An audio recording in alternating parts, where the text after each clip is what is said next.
Betfred, celebrating 40 years of history at the Crucible. John, many congratulations. Back in the semis, the famous one-table setup here at the Crucible for the first time in 6 years. Even though you've done it 4 times, having climbed the mountain, that's still pretty special. Yeah, I'm buzzing to come back here. I can't wait just now to actually come in tomorrow for a bit of practice and walk out in the arena where you're just yourself and you're back at that place again. Such a special place when it's just down to the one table.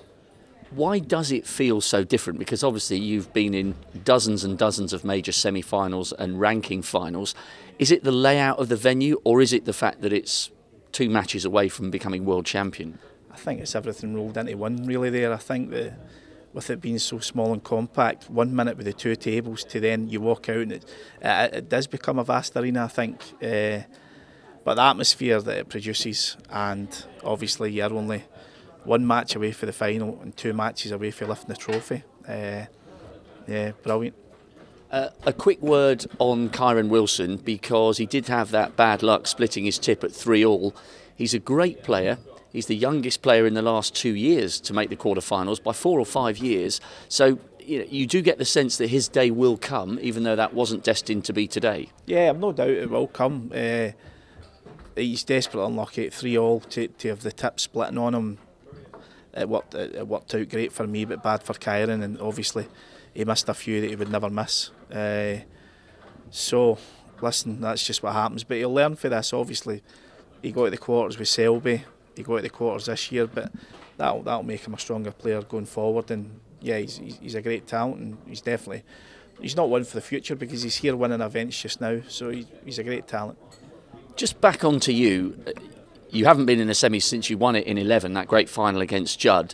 And although you've started going on winning runs again in the last couple of seasons, 3 or 4 big titles in each of the last 2 years, by your own standards, you had a very, very lean spell after 2011.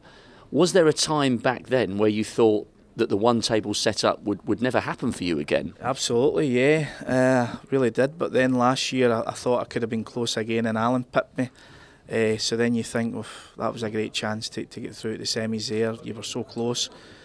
Then you've got to come back again and try and do it, and it gets harder. But this year I've came here with a positive frame of mind, and I felt quite controlled during my 3 matches, and that's what you need to have. You need to have a clear mind here, because when your mind's fuzzy here, strange things can happen. And just finally, at the moment we don't know whether you're playing Barry or Stephen. You had an epic semi-final with Stephen back in 11, who's a really, really good friend of yours. But of course, Barry's become very comfortable here. He's the only player to have made at least the quarters in each of the last 5 years. So it's a great story and a great match, whichever of them get through. But from a friendship point of view, does part of you want it to be you and Stephen Maguire? Yeah, of course. I mean, I would love Stephen to get through, and deep down you think to yourself, if you did have to lose in the semi-final, you'd want it to maybe be someone like Stephen going for his first one. But he's got an incredibly tough game with Barry, because Barry now in the last 3 or 4 years believes now he is one of the best players in the world, and he is. That's what maybe held him back a few years, the belief that he was such a great player. And he was my pick before coming here, that I felt the time could be ready for him.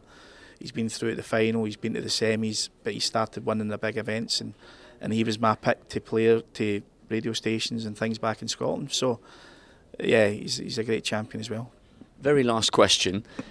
If you were to become Betfred World Snooker Champion this year, as it's the 5th, and it has been 6 years since you've been in a final, do you think this one would mean more than the other 4, or are they impossible to compare because they're at different stages of your life and career? I think you'd have to say it'd be your best ever achievement. I'm going to be turning 42 in May, so yeah, I think it would be my best ever achievement. But I think, as I say, I'm proud, Rob, now when I'm thinking, now 19 years ago, I won my first one, and I'm still here competing with the best players. I'm a proud guy just now. So.